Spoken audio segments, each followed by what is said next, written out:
Welcome to our Thrive Through Growth podcast.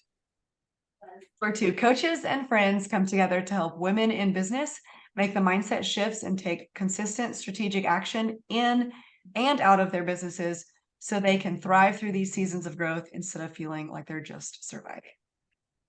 Join us at our virtual table every Monday for casual conversations where we will help you bridge the gap between mindset, business, life, motherhood, and relationships.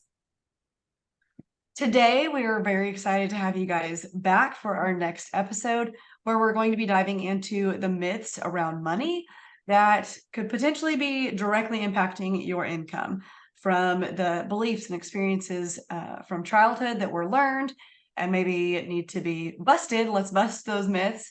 Just make sure that they are truths rather than assumptions or something that we've just always thought, always known to be true. Just kind of question those a little bit more, see where we're investing our money and our time. It all kind of goes hand in hand, in my opinion, and how we can grow and evolve as we shift some of our money mindsets for the growth that we actually want to see in our lives. So that I'm excited to kind of talk a little bit about that. I think first we should probably, and again, I'll repeat it here for my own sake and everyone else's too. This is an unedited version. We are very much real and raw here at this virtual table that you guys are getting to see with us. And if you have any comments, we want to hear from you on every single episode of maybe what your beliefs are, or what you have, beliefs that you've been able to bust and find the truths for your own life and your own business, so we can share and learn and grow with each other. So first, I feel like some questions that I know I teach in my group coaching program, are some questions to kind of prompt you to think a little bit deeper. Because I know I have been one to think of, just certain beliefs growing up that, okay, like this is, it's just the way it is. I don't really question it. But over the last few years, I have been honing in a little bit more on some of those beliefs of like, wait a minute, let's actually ask myself, do I believe this? Do I actually think that this is true? And it could still be yes. It's just acknowledging that to like think through, have that thought process to make sure that it aligns with my beliefs and the growth that I actually want to see. I don't know, Hannah, have you had any of that like thought process of questioning maybe something that you grew up just thinking like, yeah, this is true, based on any situations? Oh yeah, 100%. It happened the day I started my business, when I started charging $20 an hour as a VA, when I was only making $15 an hour as a manager who had keys to the store and access to all their money. Like it was a shift from the very beginning, from day one. And I love that that's actually a good point, which I feel like you and I have talked about this recently, of like what you charge and what you feel like, what you bring in with your income can oftentimes be based on where you live in the country, in the world, wherever, and what is average.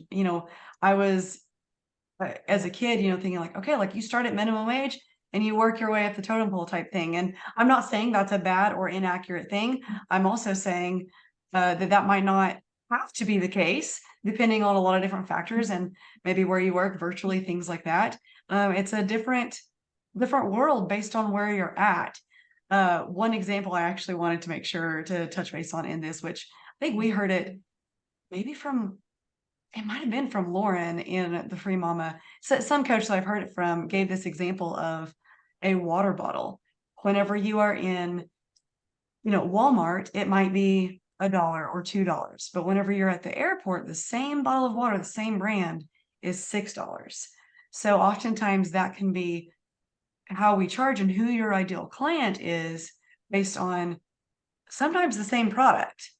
And that was one of those mindset shifts that I was like, that is accurate, really. Like people charge differently based on the market, the surroundings that they're in. But anyway, so back to some of the questions that I prompt some of my group coaching participants. Some of the questions I ask them is, what beliefs do you have? And I would encourage everyone to pause the recording, pause this podcast if you really need to think through it, and ask yourself, write down some of those beliefs that you just know to be true, and then ask them, is this true? Some of those examples are making money is hard. I hear that from so many people that it is hard to make money. When I have started to shift my perspective on, there's a lot of money to go around out there. In all honesty, there's a lot, people love to buy things. That's a lot of what sales coaches talk about is people love to buy, people love to be sold to. So am I coming from a place of this is going to be hard to gain a client at a high retainer or whatever, based on the price that I think is a lot, whenever they might look at it and be like, man, this is a great deal. And it's just that shift around like they're wanting what you have to offer. And it's being confident in your prices, knowing that it's a great investment rather than it's going to be hard to get this all the time. I don't want to talk all. I could talk on this subject. I feel like a lot, but Hannah, you give your input here too. I want to kind of step back to like the water bottle example that you were giving and how like the value is different based on the location. I also think it's fun to think about the value of the water bottle could be different based on what label is put on the water bottle. Mhm. So, and like what the perceived value is, like what the contents are, what like certifications it might have, like things like that can also make a huge impact on what people are charging, what people are willing to pay for it. Like, if there's a water bottle of water that's like says it's from the creek down the road, I don't want it. And I Yeah, would pay more for the Boss water if that was the only option, you know what I mean? yeah, yeah, So I think that's also, I mean, that's definitely applicable to where we're at as business owners. Like, um, not saying that being a VA is bad. Like, I love starting out as a VA, but the truth is that you can charge more when you step into other roles like OBM, copywriting, social media management, like things that VAs do still. But when you're able to showcase yourself as an expert in a different area, then you get to charge more. And that's where a lot more freedom comes in. Um, I did want to circle back to that. And now I was getting ready to talk another comment and I forget what you said. So can you refresh me? talk about making money is hard. Having Yeah. that belief that making money is hard versus, is it? Yeah. So yeah, it can feel hard. It can feel like it. Like some days it just does feel hard, right? Reality. Yeah, But that doesn't mean it's not simple. And I think sometimes we confuse hard with simple. And like when we think making money is hard, we're not thinking like it's complicated. We're thinking of like putting ourselves out there is the hard part, if yeah, that makes sense. Like yeah, Brene Brown's book Daring Greatly, she talks a lot about like how us as humans are geared to gear away from anything that might make us feel guilt or shame, and something like putting ourselves out there can like stir up those feelings, even like our perception of those feelings. So I think that's where making money is hard can come from. yeah, So is it true that making money is hard? No. Like I could go apply at McDonald's right now and probably get a job and I could make money, right? It's just my needs, wants, and haves don't apply to McDonald's. They apply to where I'm at in my business, if that makes sense. So yeah. I it's like that of like finding the root cause of why do you actually think it's hard? Like what is hard? So yeah, yeah, like it might not necessarily be the correlation of making money is hard, but it might be that putting yourself out there to get a client is hard. Um, yeah, I like that reframe. yeah. And One other, go ahead. I was gonna say, and I think a lot of us grew up, or even we had our own experience before we started our business where making money meant working overtime. It meant working like 40 to not 40 to like 50 to 60 hours a week, right? And that's where we made our money. That's where we got to have fun. And so when we're able to reach those same numbers in our business, sometimes we still assign like that it feels like we're working super hard for it when we actually have a lot more free time than we realize. Yeah. And you also made me think of something of like, is making money going to make you happier? Like, are you tying money to happiness. Now, I'm not saying that money cannot bring experiences and able to give back to your community and, pay off debt or whatever you're wanting to do with money. Yeah. And I also think this kind of ties into something that I misconstrued as a kid, like learning as a Christian that money is the root of all evil. As an adult now, I have, dove a little bit deeper into scripture and realized that it's not money that is the root of all evil. Like money actually provides a lot of opportunities. It's the love of money, in my opinion, it's the love of money more than anything else that is the root of all evil. So that is where I sometimes would have a hard time of like, what if I have all of this money? Like, I don't want to have all this money because it could be evil. And then it's like but I want money to provide opportunities for myself and my family. So it's like figuring out truly, in my opinion, what, the root of money and the love of money, like making those differences, um, benefited me and my own mentality of how to charge and be comfortable with what money can provide for myself and others. Yeah. Yeah. It makes me think of like whenever, I mean, both you and I both have courses, and the very first module is talking about the why, right? Like, why are we here? What are your goals? And it's the same thing with like whatever we do in life, especially with earning money, is if we don't have sight of what the why is and what the real why, then we kind of forget what the whole point is, and then we just start seeing the dollar signs. And I think that's natural for everybody. I think it happens to everyone at some point in the business where you just like start focusing on the numbers instead of the other outcomes that are happening from your business. Um, One other point, which in my group coaching program we're recently talking about, is how can you make sure that you are, which also we've talked about a lot with thrive through growth here. We want Yeah. to be thriving. We don't want to just be surviving. And I think that is a big topic and a big like want and need. Maybe I don't know if that's the right verbiage to use, but for a lot of people that are wanting to thrive, not just like scrape by, making the bare minimum to just make ends meet. And that is where, I do think that there are seasons of survival mode, whether that's with finances or with your like emotion, like what you have emotionally to give. And for me, I'm thinking of different seasons whenever I was dealing with cancer and surgeries and everything. Like I would consider a lot of that survival mode, where I needed to get by and just do like the bare minimum of what I had to do to keep things going and be, keep my sanity, things like that.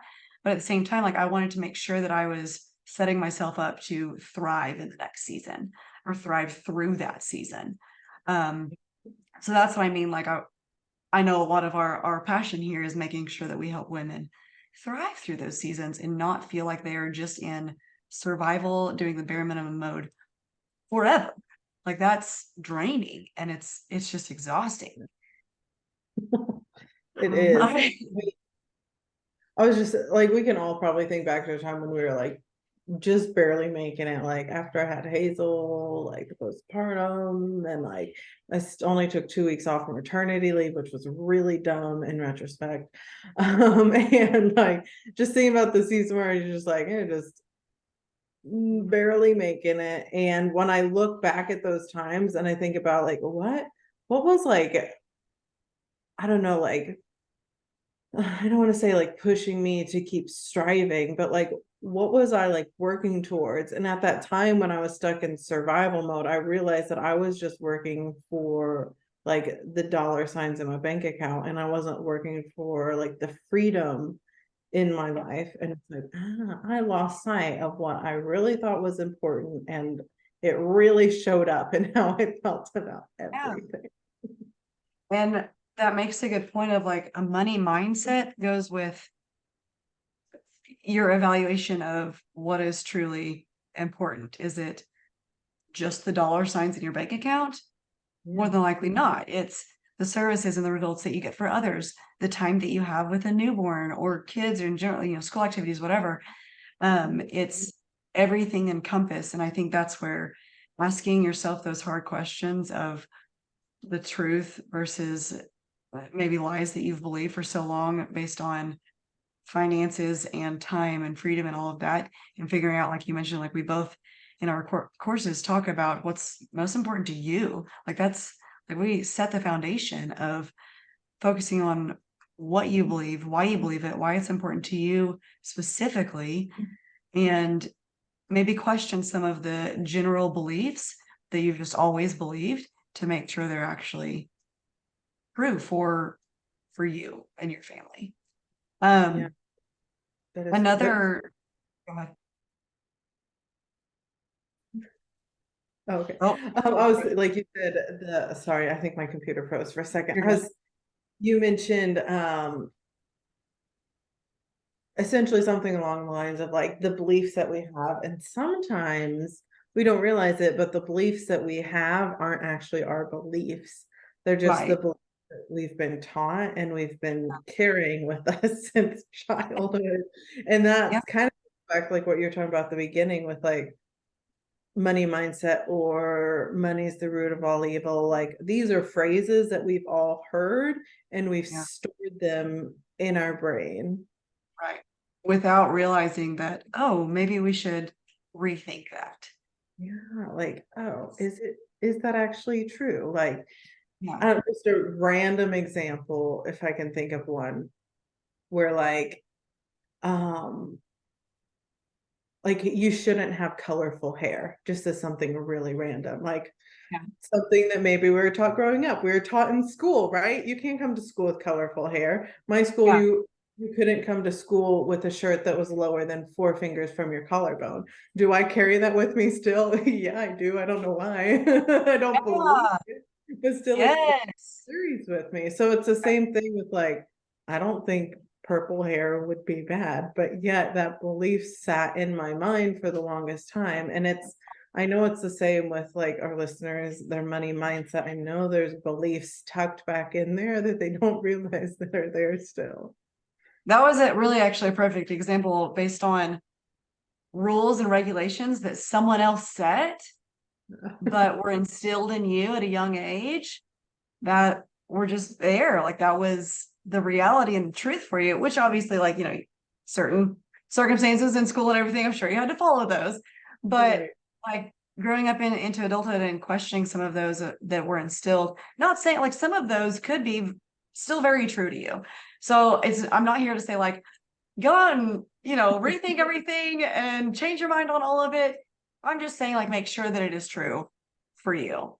Yeah. Um, and yeah, like I think that was a perfect example there. But one other thing that I like to touch base on and make sure that I'm aware of, and I make sure that my group program participants and anyone I work with are aware of, Mhm. really identifying where your money goes. I am a big budgeter. I'm a big planner. Like I do that for my family, and I like knowing where everything is going. Numbers have always been like I like numbers and I like data. So I am that part of that side of the brain, whichever that is, where I love to look at numbers. But I also think that it is good to know where your money is going, because wherever you are investing your money, like that is the return that you are getting. So like what return on your investments are you getting? And if you're not happy with the return that you're getting, you've got to change where you're investing your money. And by investing, I don't just mean like investing in, our coaching programs or investing in anything. Like business wise. I also mean like investing in your personal life, in your marriage, in your children, in yourself, with time and money. So like evaluating all of that. Whereas a lot of times I hear people say, I just can't afford that. I don't have the money for it. Okay. Like again, that's one of those phrases that I like to say, like, okay, is that accurate? Let's look and see where your money is going. Like let's truly make sure. And again, it can be true sometimes that maybe a coaching program or a night out is not in the budget right now because of other priorities that are higher. And that's what I want to make sure that is questioned is what you're spending your money on. Is it a higher priority than something else that you maybe want to invest in to grow your business? Okay, well, if you're going out to eat every night and going, I don't know, to concerts and girls' nights out all the time, cool. but then you don't have money to invest in your business that you say is a priority and you're wanting to grow, but yeah, you're doing all of this over here. And again, like this is like a no judgment zone. If that's your priority, cool. Like Yeah. go have those nights out and go eat out and concerts and all of that. Just know that you're saying no to something else, which I don't know. Did we talk about that on our last episode? Like whenever you say yes to something, you're saying no to something else. And that Yeah. goes here with your money too. And again, I think that's why in our courses, like we always hone in on like what's important to you, what is your priority, and then we're going to help keep you true to your word of what you tell us is priority. And then where we see your time and money being spent, if that doesn't align with those priorities, something needs to change. Or you need to acknowledge that, okay, you say that this is your priority, but really your investment is over here. So this must not be a priority. And I don't know, I guess if you haven't heard me say it yet, I am a coach that comes with a little bit of tough love. And I feel like that might have been a little bit tough love there. So I was just hopefully, thinking, Kendra is in the house. I love it. I'm like, okay. But I do I like that reality check, the evaluation of where our time and money is, which that goes back to a book I read in college, and I still read it to this day, The Alchemist. And there's also multiple verses in the Bible that say, like, wherever your treasure is, there your heart will lie also. And I think that goes to our time and money of where we're putting our time and money, that's where your heart is too.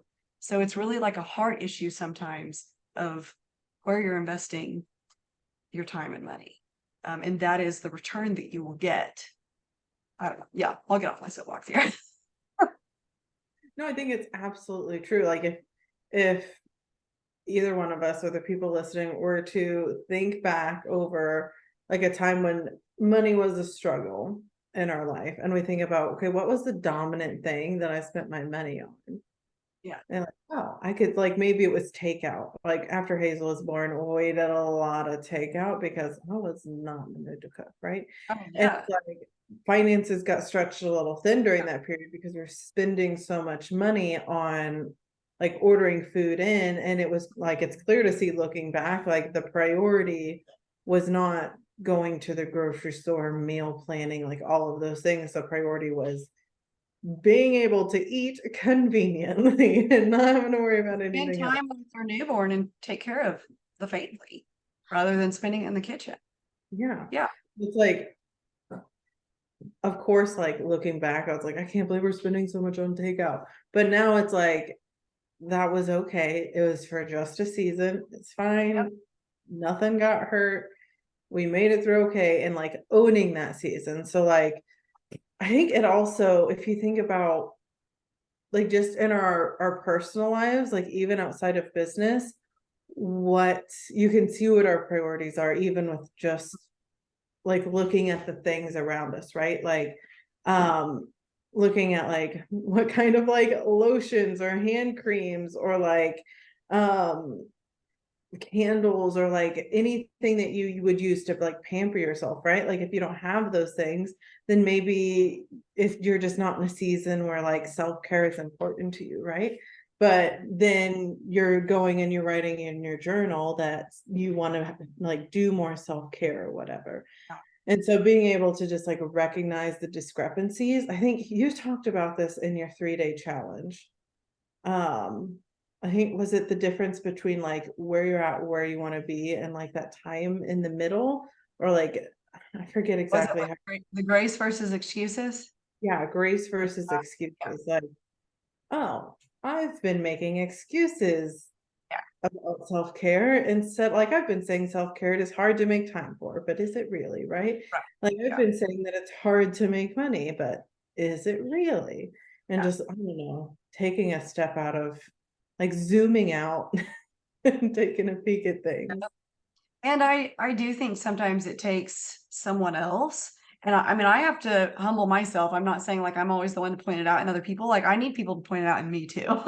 So, but sometimes it does someone else like taking a look from the outside in to help you recognize it. And I think, Yeah. yeah, like you've really got to humble yourself to make sure that you're not coming across as defensive whenever things like that are maybe brought to your attention. Um, and that's why whenever I tell people who are wanting to potentially work with me, hey, I come with a little bit of tough love. So as long as you're okay with that, then let's move forward. Because I'm not here to hurt anyone's feelings. But yeah, that is a lot of the grace versus excuses is like if I think you're making an excuse, I will do my best to lovingly point it out of, hey, is this an excuse versus grace? Because Yeah. I know grace versus excuses. I've been on both sides of that. And you're mentioning, eating a lot of takeout whenever Hazel was born. I would 1000% that was a season of grace that your priorities, like you said, like shifted because you've got a newborn on board. Like that was where your time was needing to be invested more based on your priorities. And that was okay during that season to do so. And then it balances back out after you're through that season, but you're able to thrive through that season and spend it with your newborn while eating takeout. And it worked out. Yeah. So I like the grace versus excuses. That's where a lot of the tough love comes in. But I will say, whenever I lovingly call people out on it, they do generally take it well, like they appreciate it. And that's where, like you do, I feel like have to come to a place where you're at a place to um take the tough love and hear that, okay, maybe this is an excuse. If you are willing, if you're wanting to get to your end goal. And that's sometimes people aren't ready for that yet. Um, and that's just everyone's personal journey. So no judgment for me whatsoever.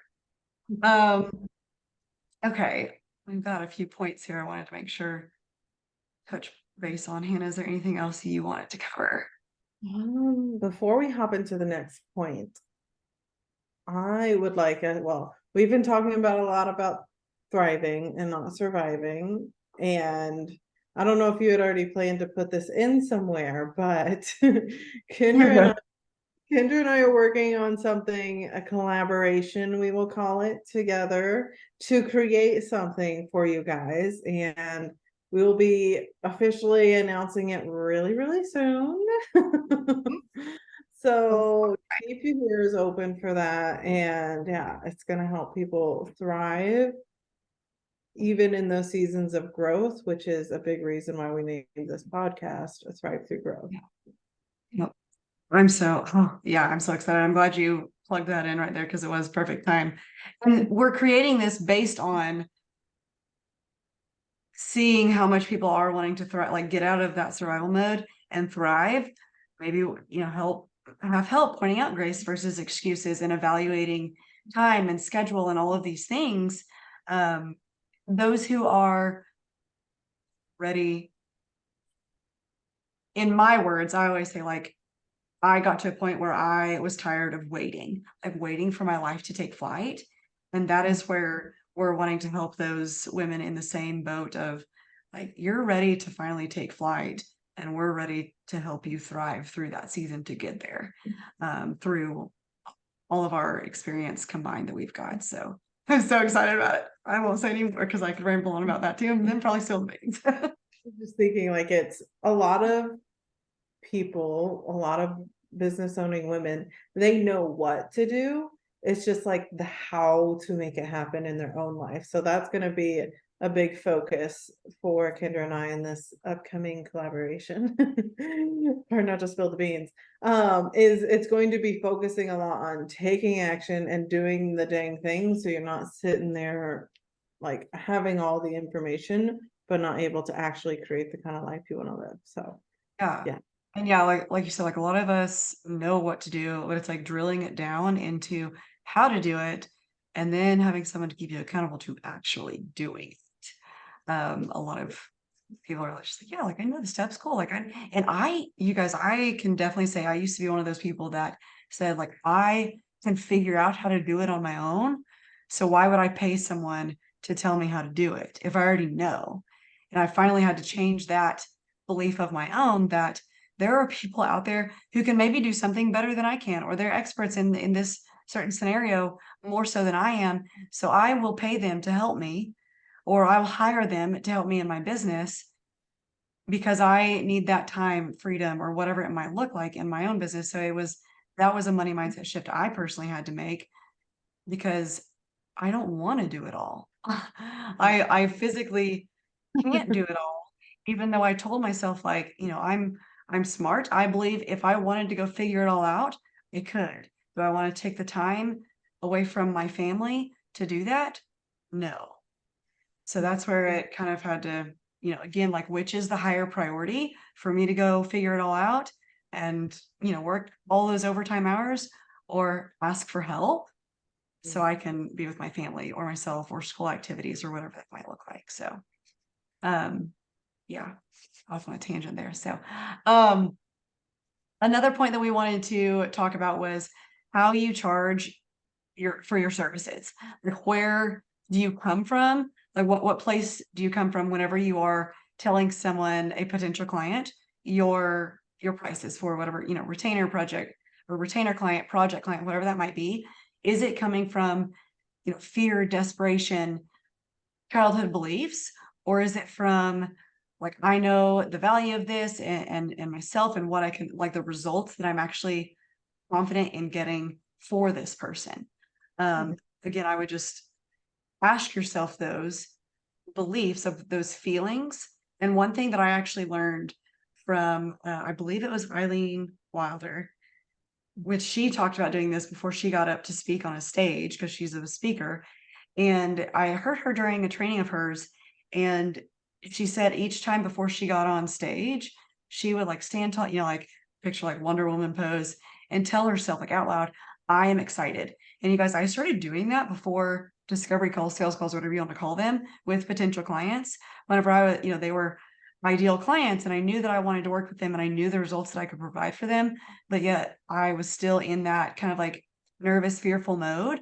And I would literally get up out of my desk and tell myself, I'm excited. And because I truly was, like, it was coming from a place in I just needed to like say it out loud and hear it. There's something about that works. So I will encourage you, if you were nervous before your next discovery call, get up, do a Wonder Woman pose and say out loud, I am excited, or whatever, verbiage that you need to tell yourself to pump yourself up, because it works. Yeah, Side or note. like if you had to pick a theme song, what would it be? And like play that. Yeah, Love like dance. it. Yeah, Yep. absolutely. Man, I think it's going along or going back to like talking about like what people are charging, like where are you getting those numbers from? I think, of course, I'm like a big advocate for having an internal hourly rate and not charging hourly, right? And so I think a lot of people can get hung up on like every single time I do an internal hourly rate with one of my one-on-one clients, they go, they do the math and then they go, wow. And I'm like, how does that feel? And every time they're like, right? Yep. Because it's so outside of what they're used to. And that doesn't mean that it's bad, right? So if you do the internal hourly rate, which we will have an episode coming up that'll probably talk about that more in depth. But whether it's internal hourly rate or you've gotten your prices based on like what's happening like in your specific niche, Mhm.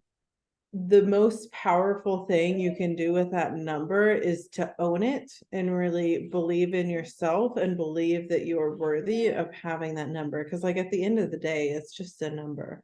There are going to be clients who aren't willing to pay that. There will be clients who are really excited to pay that. And then there are going to be clients that would have paid you more. So like all of those exist. I've experienced all of them. And like on every level, like the most powerful thing was saying it with confidence. Like people say, like, say it with your chest, right? Like say it with your chest, believe it. Because I mean, as long as it's not like, as long as your niche can like hold that number, then it's okay. You can charge that. It's just a matter of finding the right fit to work with you. Yep. 1000% agree with that. One last tidbit of information that I have learned through changing my money mindset is I would challenge you, next time the words, I can't afford that, come out of your mouth, say instead, or after that. So you say, I can't afford that. It registers. Oh, wait, what was I supposed to say? What did Kendra and Hanah challenge me to do? Say, that's not a priority. instead of I can't afford that. And just see how it feels and resonates to you. It could be the same thing. Okay, cool. Like I can't afford that and it's not a priority. Cool. That might be the case. Or I can't afford that and it's not a priority. And like, ooh, gosh, wait a minute. It is a priority. Why can't I afford it? Like, why am I saying I can't afford it whenever it's a priority for me? Or maybe it's not a priority. Or maybe you're not treating it as a priority. So I don't know. I would just encourage you to change that verbiage of saying it's not a priority rather than I can't afford that, to make sure that you are in tune with truly how you feel towards whatever it is you're about to spend your money on or not spend your money on. Oh yeah, I bet one way or the other, you'll probably feel like a sting, like a, ooh, I don't know. Or you'll feel free, like, ooh, that felt good to say that, like liberated. Yeah, exactly. And So then you'll get to be able, like, based on those feelings, you'll be able to follow your gut to what happens next. yeah. All right. Well, that is all from me on our shifting money mindset beliefs. Hannah, do you have anything left, or do you want to give a sneak peek into what we're going to talk about next week? Yeah, so the way we're doing this podcast so that we can do more for you guys, do weekly episodes instead of bi-weekly, is Kendra and I are taking turns on preparing for them. So Kendra prepared for this one with the money mindset because that is right up her alley. Next week, next Monday, we'll be dropping another episode, and it'll be talking about how failure isn't the end and how you can harness the power of perseverance and courage to keep moving forward. So with all that being said, I think we'll see you guys in the next one. Excited. All right. We'll see you guys next week.